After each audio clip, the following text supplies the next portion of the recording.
আজ আপনাকে একটা গল্প শোনাচ্ছি। একদিন এক ব্যক্তি নিজের দ্বারে লিখে দিলেন, আজ আমি ভীষণ দুঃখী, আজ আমার সাথে কেউ দেখা করতে আসবেন না।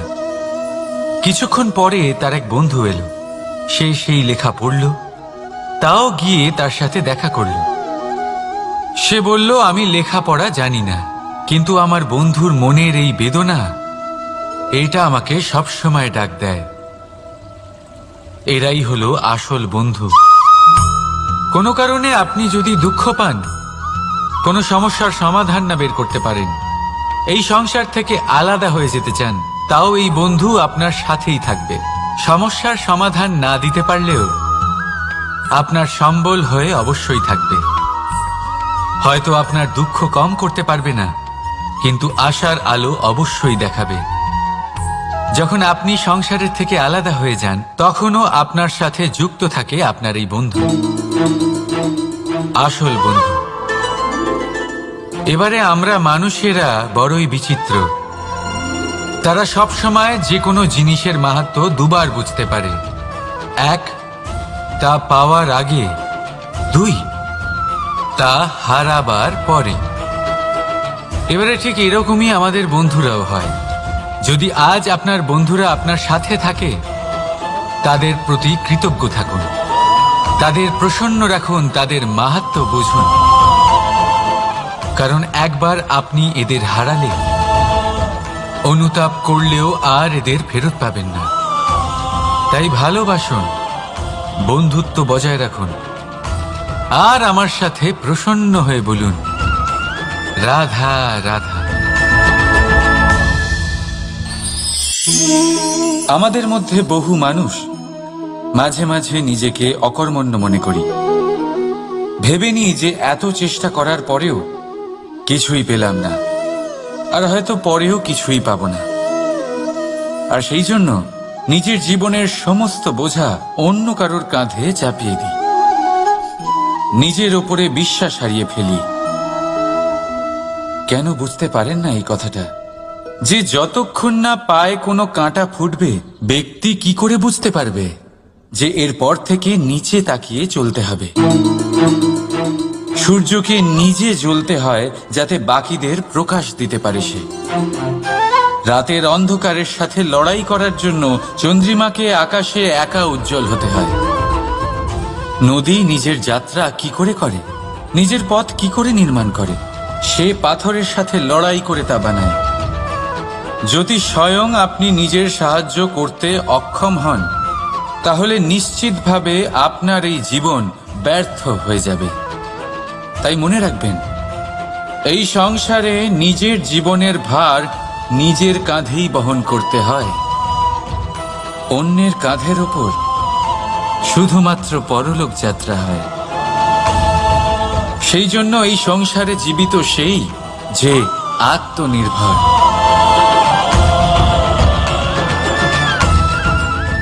রাধা রাধা। সময়, কথায় বলে সময়ের পূর্বে কিছুই হয় না। প্রতিটা ঘটনার একটা সময় থাকে। সময়ের আগে না সূর্যোদয় হয় আর না সূর্যাস্ত হয়। সময়ের পূর্বে গাছে না ফুল ফোটে না ফল ধরে। কিন্তু একটা কথা ভেবে দেখুন, যদি বর্ষা আসার আগে কৃষক ভূমিকে না প্রস্তুত করে, বীজ রোপণ না করে, তাহলে কি ফসল ফলবে? যদি কোনো যোদ্ধা যুদ্ধের পূর্বে নিজের অস্ত্রের ধার না দেয়, তাহলে সে যুদ্ধ কি করে লড়বে? এর মানে এটাই হলো যে সময় আপনার যখন আসার তখন অবশ্যই আসবে, কিন্তু ততক্ষণ এটাও গুরুত্বপূর্ণ যে আপনি নিজেকে তার জন্য তৈরি রাখুন। কারণ এই সুযোগ, এই কথাটা শুনতে যত ছোট, এটা আসেও ততটা কম সময়ের জন্য, তারপর চলেও যায়। এবার যদি সুযোগ আপনার হাতে আসে আর আপনি তার জন্য তৈরি না থাকেন, তাহলে আপনি সাফল্য কি করে পাবেন? তাই আপনি সঠিক সময়ের জন্য অপেক্ষা করুন, সেই সুযোগের জন্য অপেক্ষা করুন, কিন্তু ততক্ষণ নিজের চেষ্টার দ্বারা নিজেকে আরো সক্ষম করে তুলুন। কারণ সাফল্য আপনার জন্য অপেক্ষা করছে, শুধু আপনি তার জন্য তৈরি থাকুন। রাধা রাধা। সংসারে সকলে উঁচুতে উঠতে চায়, কেউ নত হতে চায় না। সবাই এটা মনে করে যে নত হওয়ার অর্থ হলো তাদের আত্মসম্মান এবং অহংবোধের বিরুদ্ধাচরণ করা। তাদের মনে হয় যে যদি আমরা নত হই, সংসার আমাদের দুর্বল মনে করবে, তাদের শৌর্য এবং তাদের ব্যক্তিত্বের অপমান হবে। কিন্তু এটা কি সত্যি? প্রত্যেকবার নত হওয়ার অর্থ কি সম্মানহানি হওয়া? কখনোই নয়। আপনি নিজের জীবনকেই দেখে নিন। আপনার কোনো অমূল্য জিনিস যদি নিচে পড়ে যায়, তাহলে তাকে কিভাবে তোলেন? সেই বস্তুকে তোলার জন্য আপনাকে নত হতেই হবে। আপনি বড়দের আশীর্বাদ কিভাবে লাভ করেন? আপনি নত হয়ে তবেই তাদের আশীর্বাদ লাভ করতে পারেন, তাই না? ভেবে দেখুন, আপনি একটা পথে হাঁটছেন, আপনি দেখতে চাইছেন যে আপনি সঠিক পথে হাঁটছেন কিনা, পায়ের নিচে কাঁটা পড়ে আছে কিনা। কিভাবে দেখবেন? আপনাকে সেই মাথা নত করেই দেখতে হবে। এর অর্থ কি? অর্থ খুব সহজ। প্রত্যেকবার নত হওয়া অনুচিত নয়, সেটা কোনোভাবেই সম্মানহানি নয়। পরিস্থিতি অনুসারে এবং যেখানে প্রয়োজন আপনি নত হতে শিখে গেলে আপনি অনেক কিছুই লাভ করতে পারবেন। জ্ঞান, মান, গুণ, বিশ্বাস। সেই জন্য প্রয়োজন এবং পরিস্থিতি অনুসারে নত হতে শিখুন, এতে অনুচিত কিছুই নেই। আত্মসম্মান থাকা অত্যন্ত প্রয়োজনীয়, কিন্তু তা যেন কখনো অহংকারে পরিণত না হয়। এই বিষয়ে অবশ্যই নজর রাখবেন এবং আমার সাথে ভালোবেসে বলবেন, রাধা রাধা। বিন্দু বিন্দু জলেই সাগর নির্মাণ হয়। এবার এই কথা আমরা সকলে জানি। আপনি কি এই কথাটা জানেন যে ছোট ছোট সুখের দ্বারাই বড় সুখ লাভ করা যায়? একজন বাবাকে দেখুন, সন্তানের জন্ম থেকে তার যুবক হওয়া পর্যন্ত তার সাথে ছোট ছোট সুখ যাপন করেন। এই ছোট ছোট সুখগুলি তাদের প্রেমের সম্পর্কে গভীরতা নিয়ে আসে এবং প্রেমের এই গভীরতা তাদের জীবনে বড় সুখ নিয়ে আসে। এটা ঠিক সেই রকম যেরকম বিশাল এক সমুদ্রে, গভীর এক সমুদ্রে অমূল্য রত্ন খুঁজে পাওয়া যায়। এটাও ঠিক সেই রকমই। সেই জন্য জীবনে বড় বড় সুখের খোঁজ করতে গিয়ে সময় নষ্ট করবেন না। এই যে ছোট ছোট সুখ আছে, এগুলোকে যাপন করা শুরু করুন, এগুলোর আনন্দ লাভ করুন, এগুলো নিয়ে উৎসব পালন করুন। প্রেমের গভীরতা বুঝুন আর এই গভীর প্রেমে মন নিমজ্জিত করুন। তারপরে দেখুন এই মন আর এই জীবন সুপ্রসন্ন হয়ে বলবে, রাধা রাধা। এই সংসারে যখন সাফল্যের পথে আপনি অগ্রসর হবেন, তখন আপনার পরিশ্রম, একাগ্রতা, সাহসের সাথে সাথে সমাজের মানসিকতাও সহ্য করতে হবে। প্রত্যেক ব্যক্তি কিছু না কিছু ভাবেন, কিছু না কিছু বলেন। কিছু মানুষ এমন আছেন যারা ভাববেন যে আপনি কিছুই করতে পারবেন না। তারা আপনার নিন্দা করবেন, আর এই নিন্দার কথা ভেবেই আমরা ভয়ভীত হয়ে পড়ি। সেই কারণে নিজেদের আশা, নিজেদের বিশ্বাস হারিয়ে ফেলি। এবার যদি সেই নিন্দার ভয়ে আমরা লক্ষ্যচ্যুত হই, তাহলে সেটা অনুচিত। সেই জন্য জীবনে শুধু পরিশ্রম করতে থাকুন, সামনে এগোতে থাকুন। যেই দিন আপনি আপনার লক্ষ্য লাভ করবেন, সেই প্রত্যেক ব্যক্তি যারা নিন্দা করছিলেন তাদের দৃষ্টি আপনা থেকেই পাল্টে যাবে, ঠিক কিনা? এই সংসারকে যা প্রাণ চায় তাই বলতে দিন। যদি আপনি কারোর কথা শুনতে চান, তাহলে নিজের অন্তরের কথা শুনুন, সেটাই আপনাকে উচিত পথে নিয়ে যাবে। সামনে অগ্রসর হতে থাকুন, পরিশ্রম করুন। এমন একটা দিন আসবে যেদিন এই নিন্দুক ব্যক্তিরা আপনার লক্ষ্যপ্রাপ্তির উদাহরণ সবাইকে দেবে।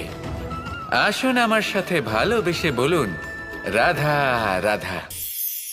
আমরা জীবনে চলতে চাই, সামনে এগোতে চাই, কিন্তু কখনো কখনো এমন হয় যে আমরা আমাদের লক্ষ্য দেখতেই পাই না। আমরা চিন্তিত হয়ে পড়ি, ব্যতীত হয়ে পড়ি, আমরা কিছু বুঝতেই পারি না। এই মন অশান্ত হয়ে যায়। কিন্তু যদি আপনি থেমে যান, তাহলে নিজের পথ এবং নিজের লক্ষ্য থেকে সরে যাবেন। সেই জন্য চলতে থাকুন, থামবেন না। যতদূর পারবেন চলতে থাকুন, যতদূর দৃষ্টি যাচ্ছে চলতে থাকুন। তারপরেই দেখবেন পরবর্তী পথ আপনা থেকেই আপনার সামনে আসবে।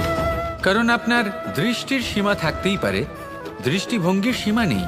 আপনার পথের সীমারেখা থাকতেই পারে, কিন্তু সেই পথে চলার সাহসের সীমা নেই। সেই জন্য নিজেকে অসীমিত করে তুলুন। এই সীমারেখা আপনা থেকেই দূর হয়ে যাবে, লক্ষ্য নিজে থেকেই দেখতে পাবেন। আর এই মন সুপ্রসন্ন হয়ে বলবে, রাধা রাধা। মানুষ সবসময় চায় যে তার জীবনে যেন কখনো কোনো সমস্যাই না আসে। সে চায় তার জীবন যেন শুধুমাত্র শান্তি এবং সুখের দ্বারা পূর্ণ থাকে। কিন্তু এই চাহিদা অনুচিত কিছু নয়। আমরা সবাই এটাই চাই যে জীবনে সুখ থাক, শান্তি থাক।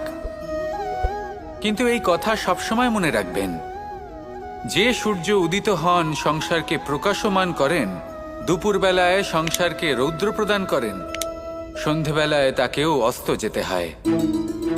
এবার আমাদের জীবন চক্র কিছুটা এরকমই। কোনো কিছুই চিরকাল একরকম থাকে না।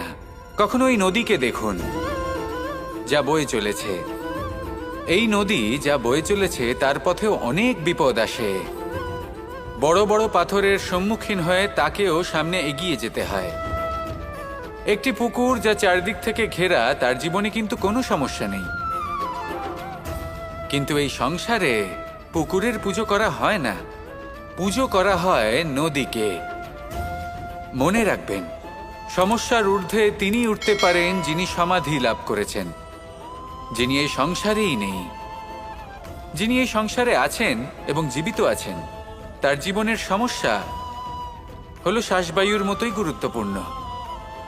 আসুন আমার সাথে ভালোবেসে বলুন, রাধা রাধা। আমরা সবাই জীবনে সুখ লাভ করতে চাই। শুধু জীবনে কেন, জীবনের পরেও আমরা সুখ লাভ করতে চাই। আমরা সকলে স্বর্গের কামনা করি। কিন্তু খুব সহজ একটা কথা, যদি আপনি স্বর্গ লাভ করতে চান তাহলে প্রথমে মৃত্যু লাভ করতে হবে। আপনি যদি প্রাণই না দেন তাহলে আপনি স্বর্গ লাভ কিভাবে করবেন, তাই না? শুধু এই ছোট্ট একটা বিষয় দ্বারা আমরা জীবনে অনেক কিছুই শিখতে পারি। যদি আপনার কোনো লক্ষ্য থাকে, কোনো মনোবাঞ্ছিত স্থান থাকে, কোনো বড় কাজ আপনি করতে চান, তাহলে সেই সবই হবে। কিন্তু শুধুমাত্র কামনা করলে হবে না, আপনাকে কর্ম করতে হবে। নিরন্তর প্রয়াস, পরিশ্রম, পথ খুঁজতে হবে, সামনে অগ্রসর হতে হবে। কখনো অসফল হলে তার কারণ খুঁজতে হবে, বিপদের সম্মুখীন হতে হবে, অন্তর থেকে নিজের শক্তি বাড়িয়ে তুলতে হবে। তবেই আপনি নিজের লক্ষ্য লাভ করতে পারবেন, মনোবাঞ্ছিত স্থান পাবেন। মহান নদী গঙ্গা একটি বিন্দু দ্বারা শুরু হয়, ধীরে ধীরে অগ্রসর হয়। কোনো পাথরে ধাক্কা খেলেও সে থামে না, বরং এগোতেই থাকে। তারপরেই সে মহান নদী গঙ্গা হয়ে উঠতে পারে। পরিশ্রম করুন, লক্ষ্য লাভ করুন, আর আমার সাথে ভালোবেসে বলুন, রাধা রাধা। এই সংসারে জয়লাভ করার জন্য, সাফল্য লাভের জন্য শক্তি, ধৈর্য, সাহস, মিত্রদের সঙ্গ, এই সব ছাড়া আর কি আছে যা অত্যন্ত প্রয়োজনীয়? বিশ্বাস। সত্যি কথা বলতে এই বিশ্বাস অত্যন্ত অমূল্য, কিন্তু এটা দুদিক খোলা তলোয়ারের মতো। এটা আপনাকে বলশালীও করে তুলতে পারে, শক্তিশালীও করে তুলতে পারে, আবার দুর্বলও করে তুলতে পারে। কিভাবে? যদি আপনি শুধুমাত্র অন্যের উপরে বিশ্বাস করেন যে ওনারা সবাই আমাকে সামলে নেবেন, আপনার বিশ্বাস শুধুমাত্র অন্যের ওপর, আর সেই বিশ্বাসের ভিত্তিতে আপনি কর্ম করেন, তাহলে আপনি দুর্বলই হয়ে উঠবেন। কিন্তু এই বিশ্বাস যদি আপনি নিজের ওপর রাখেন যে যাই হয়ে যাক না কেন, আমি নিজেকে ঠিক সামলে নেব, আমি আমার পথ বানিয়ে নেব, সব বিপদের সম্মুখীন আমি নিজে হব এবং জীবনে সামনে এগোতে থাকব, তাহলে এই বিশ্বাস আপনাকে বলশালী করবে। এবার সিদ্ধান্ত আপনার যে আপনি কি চান। এই বিশ্বাস আপনাকে বলশালী করবে নাকি দুর্বল, ভেবে দেখুন, আর আমার সাথে ভালোবেসে বলুন, রাধা রাধা। কথায় আছে যে স্বপ্ন এবং লক্ষ্য হলো একটি মুদ্রারই দুটি দিক। যতক্ষণ না স্বপ্ন দেখছেন ততক্ষণ বুঝবেন কি করে আপনার লক্ষ্য কি। স্বপ্ন দেখে যদি নিজের লক্ষ্য বুঝতে পারেন, সেটা পেতে চান, তবেই সেটা লাভ করতে পারবেন। কিন্তু স্বপ্ন এবং লক্ষ্য এই দুইয়ের মধ্যে একটা ভারসাম্য রয়েছে, যেটা বজায় রাখা প্রয়োজনীয়। একে আমরা বলে থাকি পরিশ্রম। দেখুন, যদি আপনি স্বপ্ন দেখতে চান তাহলে পরিশ্রম ত্যাগ করে নিদ্রা লাভ প্রয়োজন। কিন্তু যদি আপনি লক্ষ্য লাভ করতে চান তাহলে আপনাকে নিদ্রা ত্যাগ করে পরিশ্রম করতে হবে। তাই আলস্য ত্যাগ করুন এবং সিদ্ধান্ত নিন যে আপনি কি চান। আপনার জীবনের এই তুলাদণ্ডে স্বপ্নের পাল্লা ভারী হওয়া প্রয়োজন নাকি লক্ষ্যের? আমার মতে এই দুইয়ের মধ্যে যদি ভারসাম্য বজায় রাখেন তবে পথ নিজে থেকেই সামনে আসবে। শুধু সেই পথে অগ্রসর হতে থাকুন এবং আমার সাথে ভালোবেসে বলুন, রাধা রাধা। বস্ত্র আমাদের সকলের প্রিয়, এটা আমাদের জীবনযাপনের জন্য প্রয়োজনীয়। আমরা সবসময় চেষ্টা করি সেই বস্ত্র পরতে যা পরলে আমাদের দেখতে ভালো লাগে। কিন্তু কখনো এই কথা ভেবে দেখেছেন যে কিছু বস্ত্র যদি স্বচ্ছ হয় তাহলে তা পুরনো হলেও দেখতে ভালো লাগে? ঠিক তেমনই, যেমন কোনো খাবার যদি মশলাদার না হয়, অত্যন্ত সুস্বাদু নাও হয়, কিন্তু যদি তা গরম হয়, টাটকা হয়, তাহলে খেতে ভালোই লাগে। ঠিক সেইভাবেই যদি কোনো ব্যক্তি সুন্দর নাও হয় কিন্তু তার কথা খুবই মধুর হয়, তাহলে সেই ব্যক্তি সকলের প্রিয় হয়। কোনো ব্যক্তি যদি ধনবান নাও হন কিন্তু তিনি যদি গুণী হন, তাহলে এই সংসারে সম্মান লাভ করেন। সেই জন্য কখনো এই বিষয়ে দুঃখ পাবেন না যে আপনার কাছে ভৌতিক স্বাচ্ছন্দ্য নেই। আপনার কাছে সবথেকে বড় বস্তু, সবথেকে মূল্যবান বস্তু যেটা আছে সেটা হলো আপনার আত্মা, আপনার মন, আপনার বিচারধারা, আপনার গুণ, আপনার কথা। এগুলো সবসময় শুভ রাখুন এবং সবসময় নিজের সাথে রাখুন।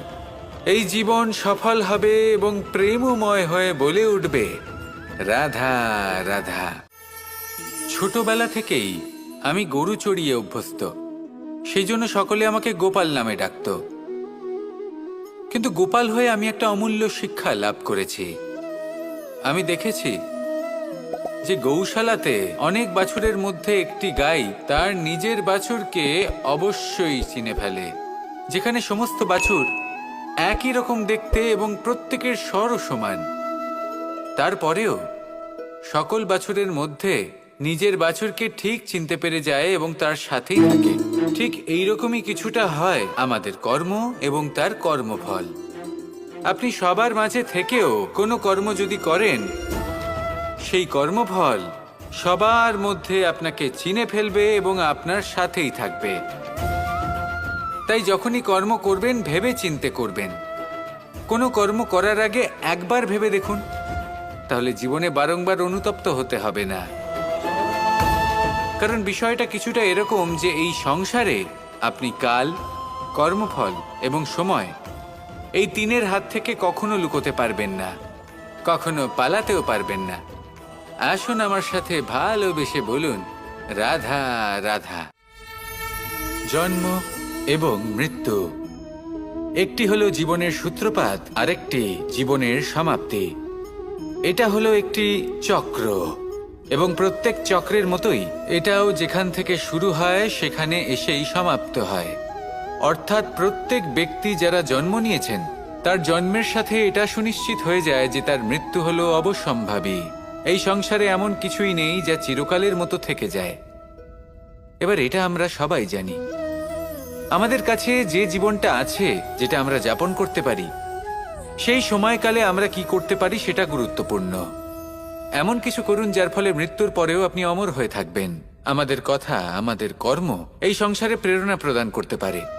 আর যদি আমরা প্রেরণা নাও জোগাতে পারি, তাও এই সন্তোষ বোধ যেন থাকে যে আমরা আমাদের জীবন ব্যর্থ হতে দিইনি। এই জীবন যাপন করার ইচ্ছেতেই আমরা সময় ব্যর্থ করে দিই। আর এই জীবনকে যাপন করার সর্বশ্রেষ্ঠ উপায় হলো এটাই যে কখন আমাদের মৃত্যু হবে, কিভাবে আমাদের মৃত্যু হবে, এই চিন্তা ত্যাগ করে যেন আমরা বর্তমানে বেঁচে থাকি, আজকে বেঁচে থাকি, আজকে দাঁড়িয়ে কর্ম করি এবং আজ যে সংকট সামনে তার সম্মুখীন হই। ভবিষ্যতের পথ নিজে থেকেই উন্মুক্ত হবে। আপনার জীবনে অনেক বড় বড় বিপদরূপী পাথর আসবে। সেই পাথরগুলিকে এতটাই দুর্বল করে দিন যাতে সেই পথ আপনি অগ্রসর হওয়ার পরে আপনার পেছন পেছন যে সেই পথ দিয়ে আসবেন তিনিও যেন সহজেই পাথর চূর্ণ করে সামনে অগ্রসর হতে পারেন। মনে রাখবেন, আপনার প্রচেষ্টারও একটা মাহাত্ম্য আছে। যদি আপনি কোনো কেল্লার শিখরে পতাকা উত্তোলন নাও করতে পারেন, তাহলেও আপনার প্রচেষ্টার যে মাহাত্ম্য তা কখনো কমে যাবে না। সেই জন্য প্রচেষ্টা করতে থাকুন আর আমার সাথে ভালোবেসে বলুন, রাধা রাধা। মানুষের একটি সমস্যা আছে যে মানুষ সাফল্যকে মাপতে থাকেন, লক্ষ্যপ্রাপ্তিকে মাপতে থাকেন এবং তার তুলনা করতে থাকেন যে ও এত কিছু পেল আর আমি পেলাম না, ওর কাছে এত কিছু আছে কিন্তু আমার কাছে নেই। এই তুলনা করার জন্য ওনারা দুঃখী হয়ে পড়েন, নিরাশ হয়ে পড়েন। তাই আমি একটা প্রশ্ন করছি যে এটা কি উচিত? এই সংসারে আপনি কি নিয়ে তুলনা করবেন, যেখানে সূর্যদেব চন্দ্রমা দুজনেই আছেন, দুজনেই হলেন বিশেষ, দুজনেই নিজ নিজ সময়ে উদিত হন। এদের মধ্যে একজন না থাকলে তাহলে আমাদের জীবন কঠিন হয়ে পড়বে। ঠিক সেইভাবেই আপনি যদি একটা বড় রেখা অঙ্কন করেন তাহলে অন্য রেখাটি ছোট হয়ে পড়ে না, সে তেমনই থাকে যেমনটা সে ছিল। আপনার অস্তিত্ব কখনো ছোট বা বড় হতে পারে না, শুধু তুলনা করার জন্য আপনার এটা মনে হতে পারে। যদি আপনি যুদ্ধ করতে চান আপনার তলোয়ারের প্রয়োজন পড়বে। যদি বস্ত্র তৈরি করতে চান এত বড় তলোয়ার দিয়ে কিছুই হবে না, তখন প্রয়োজন পড়বে একটা ছোট্ট সূচের। তাই তুলনা করবেন না, না নিজেকে ছোট মনে করবেন না অন্য কাউকে। সবার সাথে সহযোগিতা করুন, আর যদি তুলনা করতেই হয় নিজের সাথে করুন যে কাল আমি কেমন ব্যক্তি ছিলাম, আজ কি তার থেকে শ্রেষ্ঠ হয়ে উঠতে পেরেছি। ভেবে দেখুন ভবিষ্যতে গিয়ে আপনি কতটা শ্রেষ্ঠ ব্যক্তি হতে পারেন। আসুন আমার সাথে ভালোবেসে বলুন, রাধা রাধা। মানুষ বলে থাকেন যে জীবনে সময়ের পূর্বে এবং ভাগ্যের থেকে বেশি কিছুই পাওয়া যায় না। এটা যার যার নিজের বক্তব্য। আমি বলবো এই সময় আসলে কি? এই সময় হলো যাতে যুগ যুগান্তর নিহিত আছে, যার মধ্যে দিন আছে, মাস আছে, বছর আছে, ঠিক কিনা? বাস্তবে আপনার কাছে সময় কতটা আছে যা আপনি সদ্ব্যবহার করতে পারেন? তখন থেকে আছে যখন থেকে আপনি নিজেকে বুঝতে শুরু করেন, ততক্ষণ আছে যতক্ষণ না আপনি এই সংসার ছেড়ে চলে যাচ্ছেন। শুধু এটুকু সময় আছে আপনার কাছে। আর যদি ভাগ্যের কথা বলা হয় তাহলে ভাগ্য হলো সেই পরিস্থিতি যখন মানুষ নিজেকে সময়ের হাতে সমর্পণ করে দেন, তাকে ভাগ্য বলে। অর্থাৎ আপনি জীবনে পরিশ্রম করেছেন, বিপদের সম্মুখীন হয়েছেন, সামনে এগিয়ে গেছেন, কোথাও পৌঁছে গেছেন, এবং তখন আপনার মনে হলো যে ব্যাস এখানেই থেমে যাওয়া উচিত, তাহলে সেটাই হবে আপনার ভাগ্য। যদি ভাগ্যের কথা বলা হয় তাহলে বলবো সত্যবানের ভাগ্যে মৃত্যু লেখা ছিল, কিন্তু সাবিত্রীর কর্ম তাকে পুনর্জীবিত করে তুলেছিল। অর্থাৎ এই ভাগ্য বদল করা সম্ভব কর্ম এবং পরিশ্রমের দ্বারা। ভেবে দেখুন, রাবণ মাতা সীতাকে হরণ করেছিল। যদি শ্রীরাম সেটাকে ভাগ্য বলে মেনে নিতেন তাহলে কখনো ভাগ্য বিধাতা হয়ে উঠতে পারতেন না। ভাগ্য হলো একটা বাঁধন যেটাকে ভেঙে ফেলা খুব প্রয়োজনীয়। নিজের লক্ষ্যের কাছে পৌঁছতে হবে। হতেই পারে এই লক্ষ্য হলো পরমাত্মার কাছে পৌঁছে যাওয়া। আপনি যদি পরমাত্মার কাছে পৌঁছতে নাও পারেন তাও সেই পথে কিছুটা অগ্রসর হতে পারছেন, তাই না? তাহলে ভাগ্যের এই বাঁধন ভেঙে ফেলুন, নিজের কর্মের দ্বারা নিজের প্রারব্ধ গড়ে তুলুন এবং আমার সাথে ভালোবেসে বলুন, রাধা রাধা। এই সংসারে নির্মাণের বিষয়ে জ্ঞান লাভ করার পূর্বে ধ্বংসের বিজ্ঞান বুঝে নেওয়াও খুব প্রয়োজনীয়। যখনই আমরা ব্যায়াম করি তখন কি হয়? আমাদের পুরনো মাংসপেশি নষ্ট হয়ে যায় এবং সেই মাংসপেশির স্থানে আমরা নতুন মাংসপেশির নির্মাণ করে থাকি। যেমন একটা নতুন ইমারত গড়ে তোলবার পূর্বে পুরাতন ইমারতকে ভঙ্গ করে দিতে হয়, তবেই তো সেই স্থান সজীব হবে, ঠিক কিনা? এবারে জ্ঞান এবং বিজ্ঞান ছাড়াও এমন কিছু আছে যা কিনা অত্যন্ত গুরুত্বপূর্ণ। তা হলো সীমা পার করে যাওয়া। এই যে সীমা, এই যে নিয়ম, তা মানুষের জন্যই বানানো, তাকে নিয়ন্ত্রণ করার জন্য তৈরি করা হয়েছে। এমন অনেক সীমা, এমন অনেক নিয়ম মানুষের জন্য অত্যন্ত মঙ্গলকারী। কিন্তু কিছু এমন সীমা আছে, কিছু এমন নিয়ম আছে যা মানুষের লঙ্ঘন করে যাওয়া অতি আবশ্যক। যতক্ষণ না এই সীমা লঙ্ঘন করছেন, নিজের নতুন অস্তিত্বকে খুঁজেই পাবেন না, সেই স্থানে পৌঁছতেই পারবেন না যেখানে সংসার তাকে চিরস্মরণীয় করে রাখবে। সেই জন্য জীবনে যাই করবেন, সীমা অতিক্রম করে যান। যদি পরিশ্রম করেন তাহলে সীমা অতিক্রম করে পরিশ্রম করুন। যদি লক্ষ্যের দিকে অগ্রসর হন তাহলে সীমা অতিক্রম করে অগ্রসর হন। কোনো সীমারেখা যাতে না থাকে, সেই সর্বোচ্চ স্থান দেখুন এবং অগ্রসর হন। এই সংসারে অগ্রসর হওয়ার জন্য এই সীমারেখা বুঝে নেওয়া এবং তা অতিক্রম করার জ্ঞান লাভ করা প্রয়োজনীয়। আসুন আমার সাথে ভালোবেসে বলুন, রাধা রাধা। আমরা সবাই এই সংসারে সূর্যের মতো হয়ে উঠতে চাই, সূর্যের মতো তেজস্বী, প্রকাশময়, যশস্বী। সূর্যের মধ্যে এতটাই তেজ থাকে যে সবাই তার সামনে নত হয়ে থাকে। সেই কারণেই সূর্যকে যশদানের গ্রহ বলা হয়। আমরা সবাই সূর্যের মতো উজ্জ্বল হতে চাই, কিন্তু তার জন্য সূর্যকে প্রত্যেক দিন জ্বলতে হয়।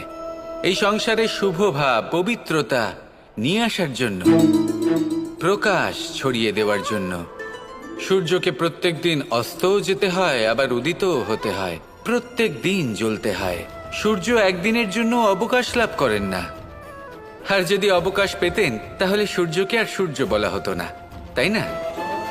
সেই জন্য আপনি যদি সূর্যের মতো হয়ে উঠতে চান, সেই রকম উজ্জ্বল হতে চান, তেজস্বী হতে চান, তাহলে সূর্যের মতো জ্বলতে হবে, অর্থাৎ অগাধ পরিশ্রম করতে হবে। আসুন আমার সাথে ভালোবেসে বলুন, রাধা রাধা।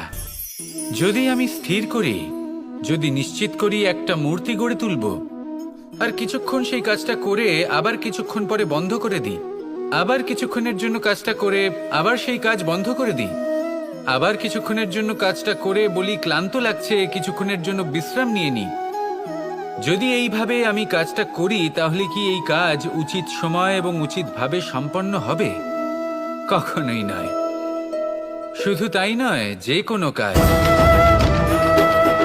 যদি পূর্ণ করতে হয়, উচিতভাবে করতে হয়, উচিত সময়ের মধ্যে করতে হয়, তাহলে প্রয়োজন সততার এবং অখণ্ড প্রচেষ্টার।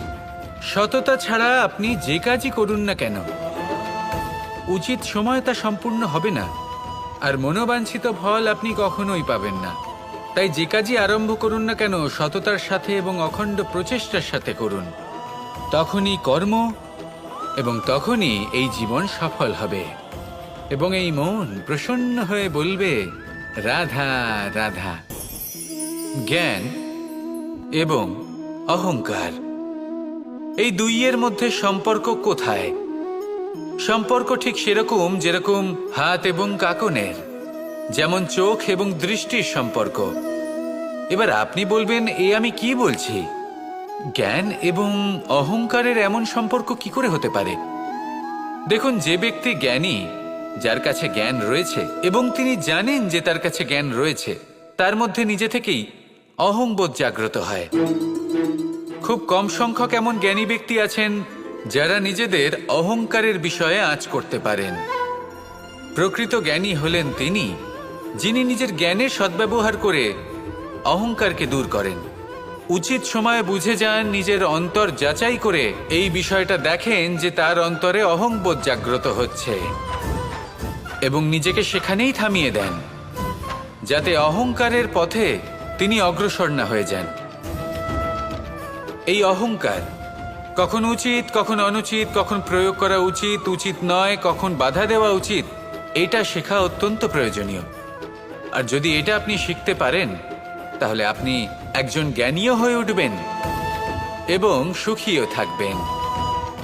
তাই মনে রাখবেন, এই জ্ঞান নিয়ে কখনোই অহংকার করবেন না, বরং সবসময় নিজের অহংবোধের বিষয়ে প্রকৃত ধারণা রাখবেন। আসুন আমার সাথে ভালোবেসে বলুন, রাধা রাধা। এই সংসারে সব থেকে বেশি কঠোর এবং বলশালী ধাতু হলো লৌহ, অর্থাৎ লোহা। হয়তো সেই জন্যই সকল অস্ত্র, সকল শস্ত্র, সকল বাহন যখনই এদের নির্মাণ হয় তখন সব থেকে বেশি ব্যবহার এই লোহাকে করা হয়। এবার এই লোহার একটা বিশেষ গুণ রয়েছে, সেটা এটাই যে লোহাকে আপনি অন্য কোনো ধাতু দিয়ে কাটতে পারবেন না। লোহা দ্বারাই লোহাকে কাটা সম্ভব। এবার এটা কিভাবে সম্ভব? যে লোহাকে কাটতে হবে তাকে গরম করা হয়, যে লোহা দ্বারা কাটতে হবে সেটাকে ঠান্ডা রাখতে হয়। অর্থাৎ ঠান্ডা লোহা দ্বারা গরম লোহা কাটা হয়। এবার এই যুক্তি, তার প্রয়োগ আমাদের জীবনেও করা যেতে পারে। যদি আপনার কাছে শক্তি থাকে, যদি আপনি বুদ্ধিমান হন, আর যদি আপনার মন স্থির হয়, শান্ত হয়, তাহলে এই সংসারকে আপনি বদলাতে পারবেন। কিন্তু যদি আপনি শক্তিশালী হন, বুদ্ধিমান হন, কিন্তু আপনার মন অস্থির হয়, আপনার মন স্থির না থাকে, কোথায় কোথায় আপনি রেগে যান, তাহলে আপনি কখনোই সংসার বদলাতে পারবেন না। যদি পরিস্থিতিকে নিজের মতো গড়ে নিতে হয়, তাহলে ধৈর্য, সংযম এবং স্থিরতার শীতলতাকে আপন করে নিতে হবে। আসুন আমার সাথে ভালোবেসে বলুন, রাধা রাধা। এই সংসারে সব থেকে বেশি কোমল বস্তু হলো রেশম। এই রেশম এতটাই কোমল হয় যে এর পুরো একটা থান শুধুমাত্র একটা হাতে ধরা সম্ভব। কখনো ভেবে দেখেছেন এই রেশম কিভাবে হয়? একটি কীট তার লালার দ্বারা উৎপন্ন হয়। এই কীট সেই রেশমকে পাক দিতে থাকে, পাক দিতেই থাকে, আর আস্তে আস্তে তার মধ্যেই জড়িয়ে পড়ে। শেষে ওর এই সুন্দর অমূল্য সৃষ্টি রেশমের এই সুতো, তার নির্মাণ কার্য পূর্ণ হয়। কিন্তু তাতেই ও নিজে বন্দী হয়ে যায়। নিজেরই মায়াজালের এই বন্দী গৃহে নিজেই ফেঁসে যায়। এবার এই সুতোকে ব্যবহারযোগ্য করে তোলার জন্য এই কীটগুলিকে এই কবচের সাথেই ফুটন্ত জলে ফেলে দেওয়া হয়। এই সংসারে যদি আমাদের স্বপ্ন এই সংসারের দুঃখ হরণ করার জন্য, এই সংসারে সুখ বিতরণ করার জন্য হয়, তবেই আমাদের প্রগতি সম্ভব। যদি আমাদের এই স্বপ্ন শুধুই আমাদের এবং আমাদের স্বার্থ সিদ্ধির জন্য হয়, তাহলে এই স্বপ্ন আমাদের অন্ধ করে দেবে, আমাদের অন্ধকারের পথে নিয়ে যাবে, আর আমরাও সেই কীটের মতো হয়ে যাব। নিজেদেরই মায়াজালে আমরা নিজেই ফেঁসে যাব, আর শেষে আমরা যদি কিছু লাভ করি তা হবে একাকিত্ব, অন্ধকারময় মৃত্যু। তাই স্বপ্ন অবশ্যই দেখুন, কিন্তু এমনভাবে স্বপ্ন দেখবেন না যে তার এই বন্দিগৃহে আপনি নিজেই ফেঁসে গেলেন। স্বপ্ন দেখুন পরোপকারের, পরমার্থের, সবাইকে উদ্ধারের, অন্ধকারের নয়। তবেই কল্যাণ হবে, আর তবেই এই হৃদয় প্রসন্ন হয়ে বলবে, রাধা রাধা। নন্দ বাবাও খেলার ছলে খুব বড় বড় শিক্ষা দিতেন। অনেকদিন আগেকার কথা, বাবা আমার জন্য একটা মানচিত্র নিয়ে এলেন। এটা ছিল জম্বুদ্বীপের মানচিত্র, ঠিক যেন একটা ধাঁধা, যা টুকরো টুকরো করে বিভিন্ন দিকে ছড়ানো, যেগুলোকে আমায় জুড়তে হতো। ব্যাস শুধু এটুকুই ছিল আমার কাজ। আমি বারবার প্রচেষ্টা করলাম, কিন্তু বারবার অসফলই রয়ে গেলাম। বাবা এটা দেখলেন এবং হাসলেন। বাবা বললেন, একটা কাজ করো, এই প্রত্যেকটি অংশকে উল্টে রাখো। আমিও উল্টে রাখলাম। তারপরে দেখলাম প্রত্যেক অংশে মানুষের শরীরের কোনো না কোনো অংশ চিহ্নিত। কোথাও হাত আছে, পা আছে, কোথাও মুখ আছে। বাবা বললেন যে এবার এটা জুড়তে চেষ্টা করো। আমিও জুড়ে দিলাম। মানুষের মানচিত্র পূর্ণ হলো। এবার বাবা বললেন, এটা উল্টে রাখো, মানচিত্র পূর্ণ আকার ধারণ করেছে। আমি বললাম, ঠিক আছে। আমি উল্টে রাখলাম, দেখলাম জম্বুদ্বীপের মানচিত্র পূর্ণ হয়েছে। বাবা বললেন, যদি দেশকে সফল করে তুলতে চাও, শক্তিশালী করতে চাও, স্থির বানাতে চাও, তাহলে সবার আগে দেশবাসীকে একত্রিত করতে শেখো। সকল সৈন্যগণ যখন একজোট হয়ে দাঁড়াবে, তখন দেশের শক্তি আরো বেড়ে যাবে। শুধু তাই নয়, বাবা বললেন, যদি ভালোবাসার সাথে জড়িয়ে পড়ো, তাহলে পরমাত্মাও তোমার সামনে এসে দেখা দেবেন। তাহলে এটাই করুন আর আমার সাথে ভালোবেসে বলুন, রাধা রাধা। আসতে চলেছে দোল উৎসব। দোল অর্থাৎ রং, দোল অর্থাৎ প্রেম, দোল অর্থাৎ রাধা কৃষ্ণ। কখনো ভেবেছেন কেন এই দোল উৎসব রাধা কৃষ্ণের সাথে জড়িত? উত্তর সহজ। রাধা আর কৃষ্ণ পৃথিবীতে এসেছে প্রেম শেখাতে, আর পৃথিবী তৈরি হয়েছে পঞ্চরঙের পঞ্চ পদার্থ দিয়ে: ভূমি, বায়ু, অগ্নি, জল আর আকাশ। দোলের এই উৎসব না শুধুমাত্র রাধা আর কৃষ্ণের প্রেমের প্রতীক, বরং পৃথিবীতে এই পঞ্চ পদার্থের মিলনেরও প্রতীক। সেই পদার্থ যা না কেবল এই পৃথিবী তৈরি করে, বরং সেই মানুষদেরও সৃজন করে যারা এই পৃথিবীতে বাস করেন। আর যখন মানুষ একে অপরকে দোলের রঙে রাঙিয়ে দেয়, তখন কাউকে আলাদা দেখতে লাগে না, সবাইকে একরকম লাগে। কারোর মুখ দেখা যায় না, যদি কিছু দেখা যায় তা শুধু এই রং, প্রেমের রং, উল্লাসের রং, পৃথিবীর নির্মাণকারী পঞ্চ পদার্থের রং। তাই বয়ে যান এই রঙের নদীতে আর গড়ে তুলুন এই সম্পর্ক এক নতুন উদ্যমে। শুভ দোলযাত্রা।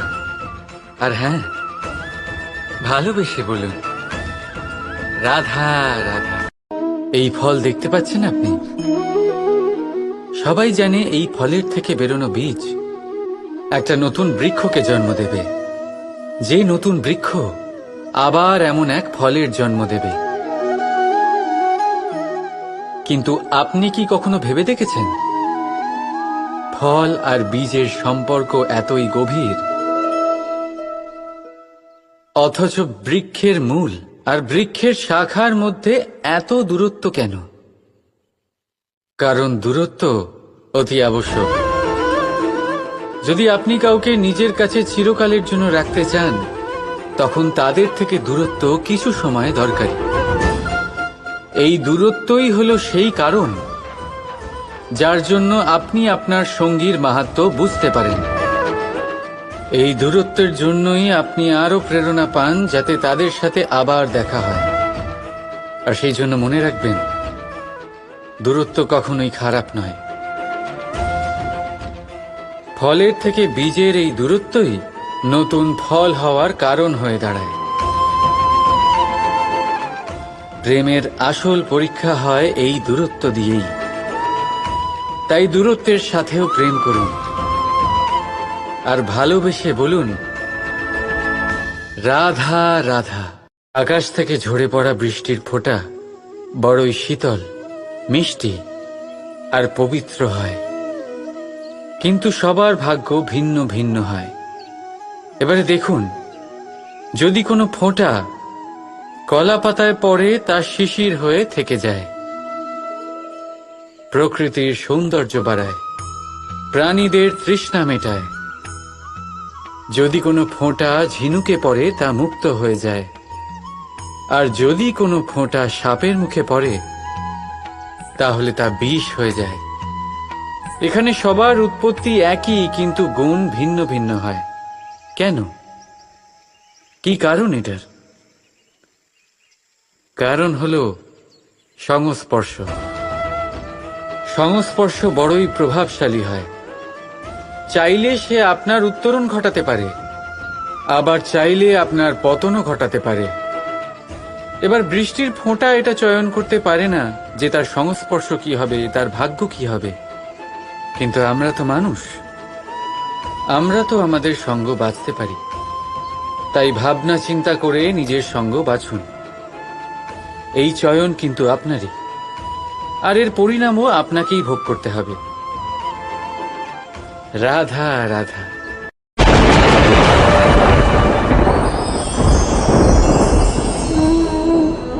আমার সামনে রয়েছে গরুর দুধ, যা 2 দিন পর্যন্ত ভালো থাকে।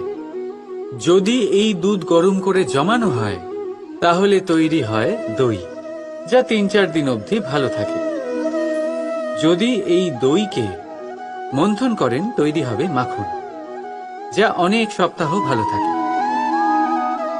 আর যদি এই মাখন ফোটানো হয় তাহলে তৈরি হয় ঘি, যা বহু বছর ভালো থাকে। মানেটা বুঝলেন? তাপ আর মন্থন। জীবনে যত পরীক্ষায় উত্তীর্ণ হতে পারবেন, যত কষ্টের তাপ সহ্য করতে পারবেন, যত মন্থনের বাধা পেরোতে পারবেন, ততই যশ, শক্তি আর সামর্থ্য বাড়তে থাকবে। তাই কর্ম করুন, কঠিন বাধার সম্মুখীন হন, আর মন্থন করে মন শুদ্ধ রাখুন। মন প্রসন্ন হয়ে বলবে, রাধা রাধা। দৃষ্টি মানুষকে দেওয়া প্রকৃতির অন্যতম শ্রেষ্ঠ উপহার। সেই দৃষ্টি যার জন্য মানুষ এই সংসার দেখতে পারে, নিজের পথ দেখতে পারে। কিন্তু সংসারে দৃষ্টি লাভ করেও সবাই মহান হতে পারে না, প্রসন্ন হতে পারে না। প্রসন্ন শুধুমাত্র তারাই হয় যাদের দৃষ্টিভঙ্গি শুভ হয়। এবারে যারা গোলাপে শুধুমাত্র কাঁটা খুঁজে পায়, তাদের হাত অবশ্যই সেই কাঁটা দ্বারা আঘাতপ্রাপ্ত হয়, কারণ তাদের দৃষ্টি শুধুমাত্র কাঁটা অবধি সীমিত থাকে। কিন্তু সুগন্ধ প্রস্তুতকারক পাপড়ি অবশ্যই খুঁজে বার করেন। কেন? একটু ভেবে দেখুন। যারা অন্ধকারে আলো পেতে চান, তাদের কাছে প্রদীপ ও সূর্যের মতো মনে হয়। কিন্তু যারা খুঁত বার করতে চান, তারা সেই প্রদীপের নিচে অন্ধকারই খুঁজে পান। যারা ভালোবাসা পেতে চান, তারা অচেনা মানুষের মধ্যেও স্নেহ খুঁজে পান। নয়তো কাউকে পেয়েও তাদের না চিনতে পারা মানুষের অভাব নেই।